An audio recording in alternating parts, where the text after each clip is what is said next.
शुक्लांबरधरं विष्णुं शशिवर्णं चतुर्भुजं प्रसन्नवदनं ध्यायेत् सर्वविघ्नोपशान्तये व्यासाय विष्णुरूपाय व्यासरूपाय विष्णवे नमो वै ब्रह्मनिधये वासिष्ठाय नमो नमः। यस्य स्मरणमात्रेण जन्मसंसारबन्धनात् विमुच्यते नमस्तस्मै विष्णवे प्रभविष्णवे। ओम नमो वेंकटेशाय। Pranams to everybody. Let's move on to the next nama. We stop to Indrakarma. Mahakarma. Mahanti vividayani bhutani karmani karyani asya iti Mahakarma. That means it's got so many the actions like the creation, sustenance, annihilation, then various avatars to be taken for protecting the dharma.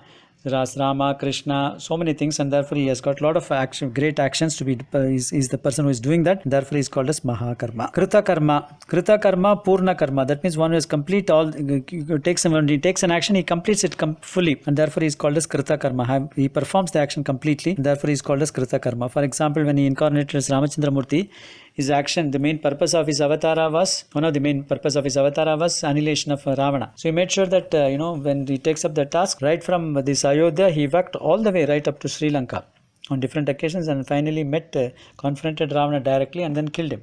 So he made sure that the task was completed when he gives a promise to the Devatas, Krita Karma. So that means he's doing, is the person who completes all his tasks and therefore he's called as Krita Karma. Dharmatmakam Karma Kritavan iti Dharma. That means all his actions are Dharma only. One who has got this Dharma, the performer of these various Dharmas, and therefore he's called as Krita Karma. KRTHAGAMAHA. Krita Agamaha Krite Agamo Yenasa Tata. That means Agama, Agachati. That means one who is to come back. Gachati is to go, Agacham is to come back. So all that we have done is we have all come back to the Bhagwan's place, because we all came from Bhagwan, therefore we have got to go back to and then come back to Bhagwan. And for that purpose he has given these various agamas, various sastras.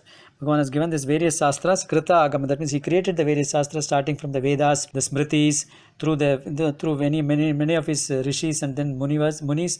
He created these various Smritis. Then he created these Puranas, then Brahma Sutras, then all those things have been created. Then also the Agama Sastra, that means the performance of the various, the temple, he has got broadly three Agamas. We got the Shakta Agama, then we have the Saiva Agama, then Vaishnava Agama. Vaishnava Agama, basically there are two Vaishnava Agamas, Pancharatra and then Vaikanasa. Pancharatra was given by Bhagwan to his devotees over a period of 5 nights. That's why it is called as Pancharatra. Ratra means he gave it over 5 nights and therefore it is called as Pancharatra Agama. That talks about how the temples to be built, what are the various utsavas to be done, how the worship should be done on a daily basis. So many things are mentioned in the Agamas. Similarly, we have the Vaikanasa Agama.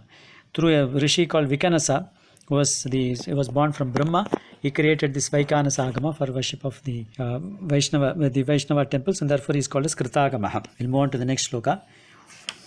UDBHAVAHA SUNDO RATNANABAHA SULOCHANAHA ARKO VAJASANAHI JAYANTA SARVAVIJJAYI.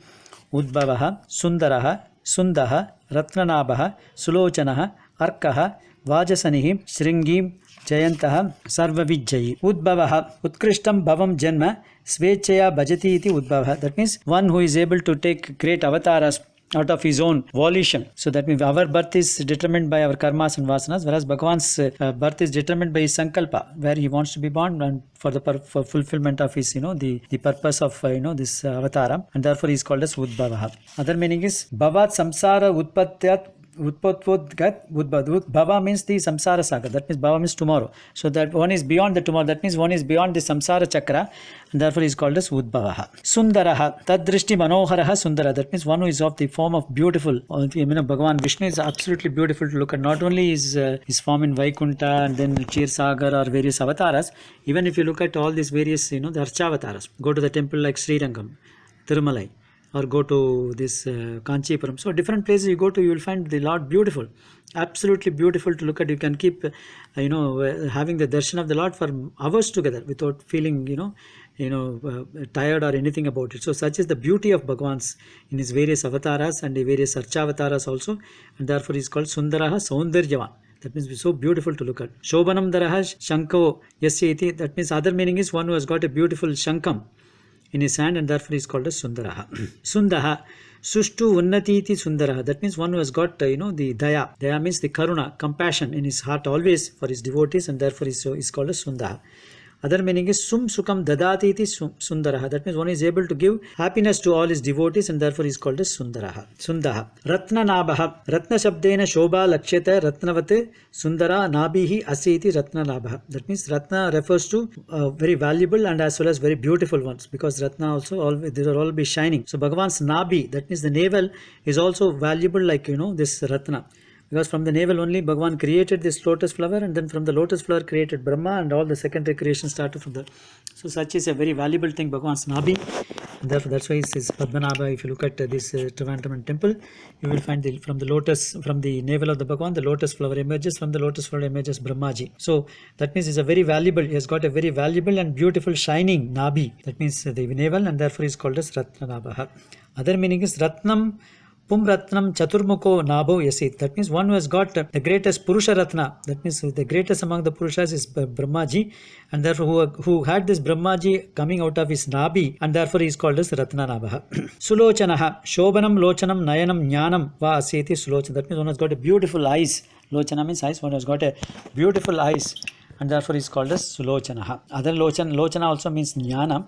So one has got the knowledge, extremely good knowledge about Atma Swarupam, and therefore is called as Sulochanaha. Tata Hridayalu Chora Lochanaha Sulochana. That means one is able to attract the minds or the hearts of the people towards him, and therefore he is called as Sulochanaha. So through because the attractiveness is visible only through the eyes. When you look at the eyes only, a blind person cannot say he's a beautiful one, because he cannot see.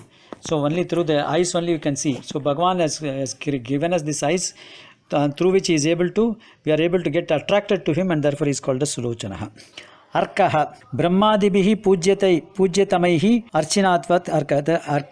Kena Archita. Ka also refers to Brahma. One is being worshipped by Brahma, and therefore Brahma, starting from Brahma, all the people in the universe worship him, and therefore he is called as Arkaha. Arko Atisayena Sukha Swarupaha. That means one is of the beautiful the Ananda Swarupam, and therefore he is called as Arkaha.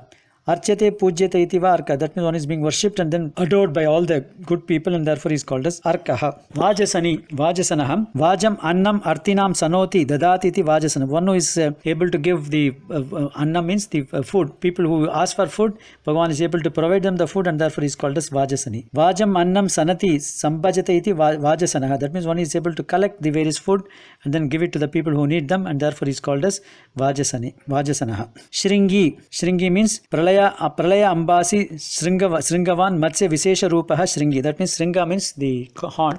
One who has got the horn is called Shringi. So in his Matsya Avatara, in his Avatara as the what do you call this fish, Bhagavan had this huge this horn in his on his head, and therefore he is called as Shringi. In fact, in that horn was only the earth itself became like a boat. It was tied to that this horn of the Bhagavan.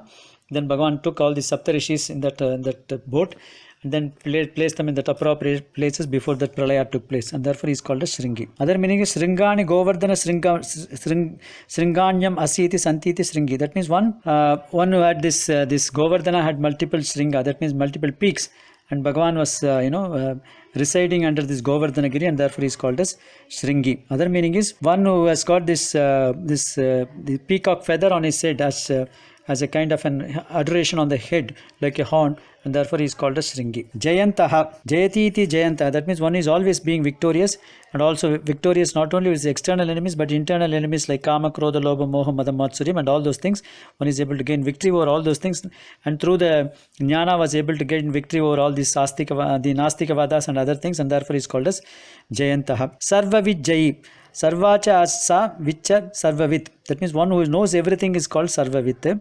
Sarvavido Jaya Praptihi Asya Asavtiti Sarvavijay. That means one who was one because of his knowledge has been able to gain victory over anything. Sarvavid, that means he knows everything. Because of his knowledge he has been always victorious. Because for one to gain victory, one should have good knowledge on anything. Even in the war field, if you want to gain victory, you should know about the warfare. No? So everything, since Bhagavan is all knowing, and therefore he has been all victorious, and therefore he is called as Sarvavijay. I think we'll stop with that. Om Namo Venkateshaya.